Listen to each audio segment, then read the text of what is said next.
if you become a better employee, you can double your income in a few years.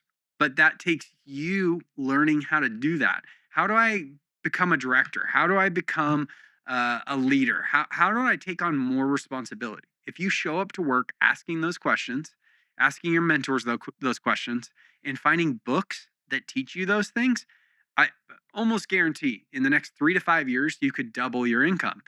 Hey guys, it's Landon Chase here to give you some financial wisdom. Hopefully, it's wisdom.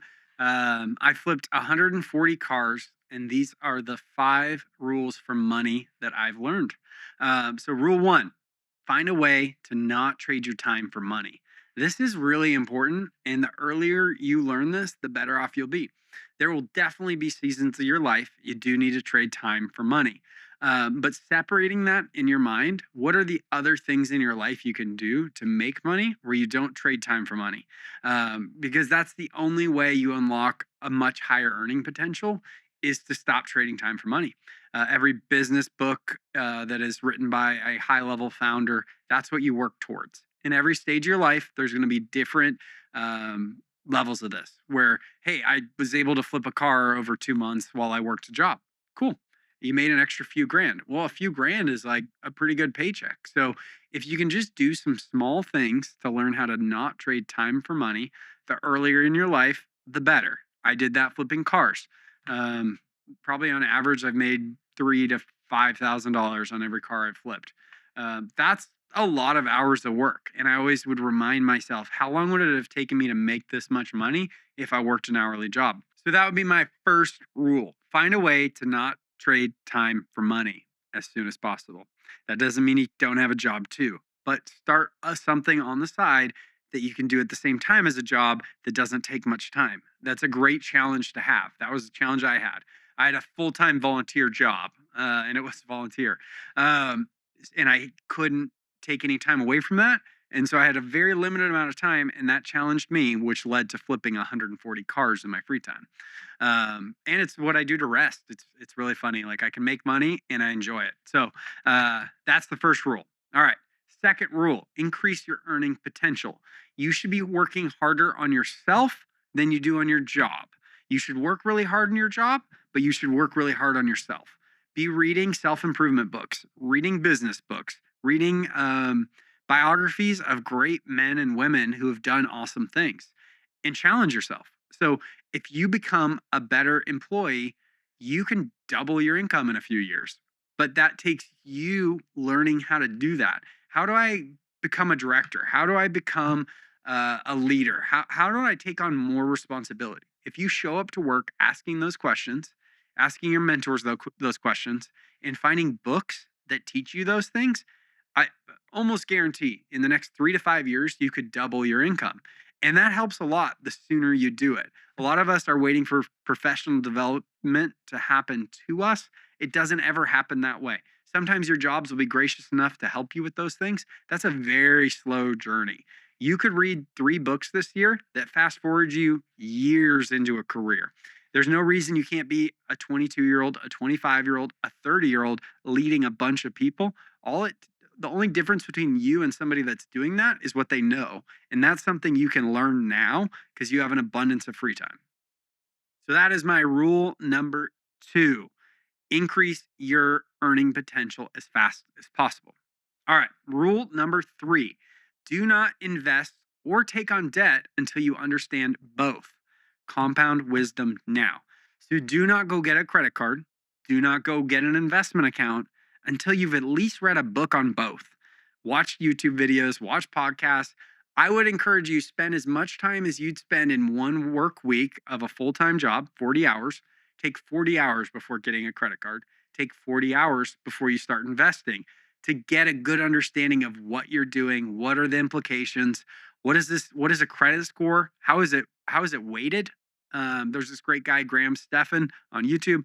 Tons of videos on credit, how the whole score is put together. It's not magic. It's how much you're using it, how well you pay it, all this stuff. But you can wreck your credit for 5, 10 years if you do it poorly. You can devastate yourself financially if you invest and don't understand it, you jump into day trading, you do options, you use margin, you do these things. If you don't know what any of those words mean, do not invest. Do not invest. Take some time, take a full time job worth of work time, 40 hours, and learn about credit cards, learn about investing. You will be so thankful because you'll start at a foundation level that most 30-year-olds don't have. That's my rule number 3. Do not invest, do not take on debt until you understand both. All right, rule number 4. Your money should work harder than you do. And if you don't have any money that's working for you, you're in a rough spot. If you could get $100 working for you, great. Again, going back to the last one, you need to understand how to make your money work for you. There's tons of ways that could happen. Um, you need to go study. You need to read a bunch of books. Something I did early on in my life. I bought every book from Goodwill every time my wife took me there. And I bought every book on finance, on personal development, and I'd skim them pretty quick. And if they were interesting, I'd slow down, I'd read them, I'd highlight them, and I'd go back through them. And books will fast forward your financial journey decades, because the difference between you and a 45-year-old investor is not much. Most people know very little about the stock market, about crypto, about real estate, about flipping things, about eBay, all these things. There's not a big difference between you and a 45-year-old. It's just some wisdom that they may not even have. The other thing I'd caution you on is don't just take your parents' dogma on finances. Don't just listen to however they've done it and do the same thing unless you want the exact same life they have. But there's also a period of your parents' life, if they've done well, you missed. You missed early on in their life, whatever sacrifices they made, whatever investments they made. Most families don't talk about finances. You're born on third base and you think you hit a triple. Like it is unhelpful to start where your parents started and think you're going to end up there. You need to start from scratch. Maybe you can learn some good things from your parents, but start over, read as many books as you can from as many different viewpoints as you can, listen to as many podcasts as you can, and create your own opinions. Be original. All right. That's my rule number 4. Your money should be working harder for you than you work for it. And that will take some time and ask a lot of people, how do I do that? All right. My last rule is you can't save yourself to wealth and a legacy, but I'll caveat you can outspend your earning potential. So you cannot just cut Starbucks and end up a millionaire. Sure. $5, $10, $20 extra a month, awesome. You need to increase your earning potential. You need to increase your income. You need to flip something. You need to stop trading time for money. Those are the ways you fast forward your wealth journey, your legacy building journey. It's not cutting Starbucks. I enjoy way too much coffee, and I don't ever feel bad about it. I love going to Starbucks. It's like this treat myself moment. I will not get to financial independence by being cheap. I am strongly against being cheap. I have an abundance mindset pretty much in everything I do, and everything I do, abundance is created. And that sounds like some kind of weird financial guru, manifesting, whatever. There's a great book, Think and Grow Rich. I used to think that was crazy when I was 15 and didn't have any money. A lot of finances is literally just a mindset. And we all have a mindset given to us by our family, by hard experiences, by money we lost, by a job we lost, by a teacher that was paid $40,000 a year to indoctrinate us into liberal politics. It was probably a middle-aged woman that's not married, probably not who you want to learn finance from. But you need to go back. You need to learn finance for yourself, and you can't save yourself to wealth. You can grow your income, grow your finances. And yeah, you should be smart. You shouldn't be buying stupid things. I never struggled with that. I would treat myself. I'd buy like an $80 watch when I would make $3,000 on a car flip.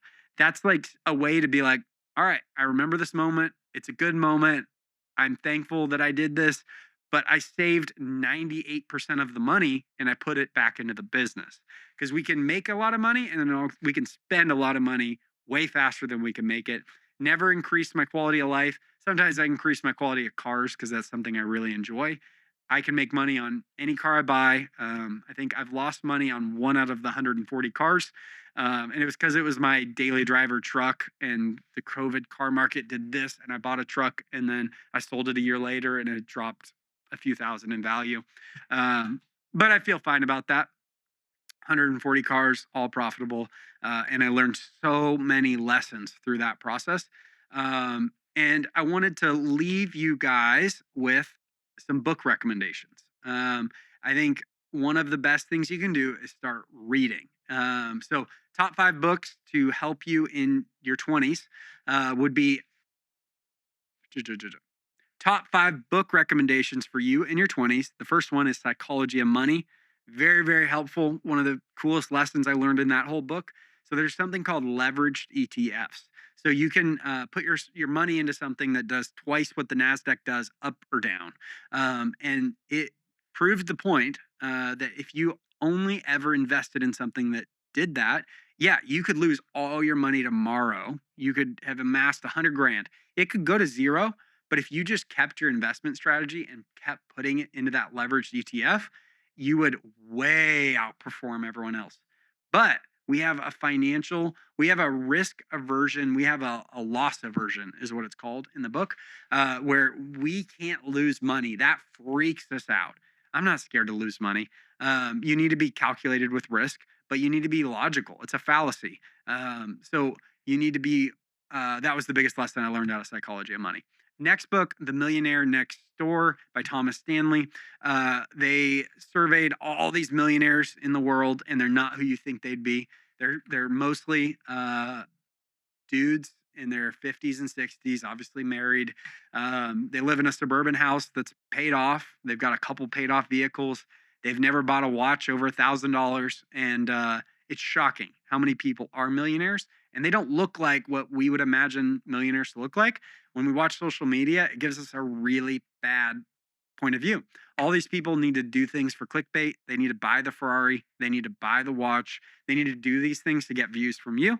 But it's unhelpful. It will not leave a legacy. Wealth gained quickly is lost quickly, statistically. All right, next book, The Richest Man in Babylon by George Clarkson. This book's been around forever. Very old book, very helpful concepts. Next book you've probably heard of, Rich Dad, Poor Dad by Robert Kiyosaki.